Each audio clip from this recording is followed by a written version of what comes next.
اسلام آباد کی embassy road پر واقع مولانا فضل الرحمان کا گھر پاکستان کی سیاست کا مرکز بنا ہوا ہے۔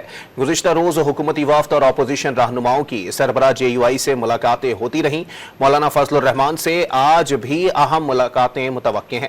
مزید جانتے ہیں ڈان نیوز کے نمائندے عبداللہ مومند سے۔ عبداللہ، کیا مناظر ہیں؟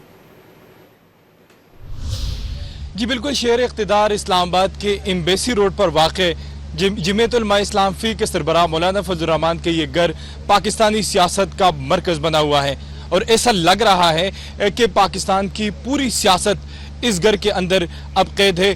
گزشتہ 2 روز میں یہاں پر پاکستانی سیاست کے بڑے قدآور شخصیات نے یہاں آ کر مولانا فضل الرحمان سے ملاقاتیں کی، اور حکومت کی جانب سے جو مجوزہ آئینی ترامیم ہے اس پر مولانا فضل الرحمان کو راضی کرنے کی کوشش کی، مگر رات گئے تک مولانا فضل الرحمان جب پارلیمان سے واپس آئے تو انہوں نے کوئی اشارہ نہیں دیا کہ وہ حکومت کے ان آئینی ترامیم کے ساتھ ہے یا وہ ووٹ جو ہے وہ دیں گے۔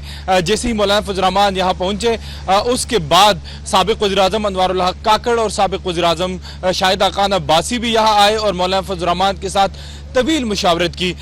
مولانا فضل الرحمان کی جو جماعت ہے جمعیت علماء اسلام فی، اور ان کا مشاورتی اجلاس بھی متوقع ہے، اور مولانا فضل الرحمان نے ہمارے ذرائع کے مطابق اپنے پارٹی کے رہنماؤں اور قانونی ٹیم کو آج اجلاس کے لیے بلایا ہے۔ تاہم مولانا فضل الرحمان اب تک بضد ہے کہ جو مجوزہ آئینی ترامیم کا ڈرافٹ ہے وہ اب تک مولانا فضل الرحمان کی جماعت کو نہیں دیا گیا۔ مولانا فضل الرحمان کی اپنی جماعت کا مشاورتی عمل جو ہے، جو ملاقات جو میٹنگ ہے وہ بھی آج متوقع ہے، جس میں آگے کے عمل کا اندازہ لگایا جائے گا۔ جی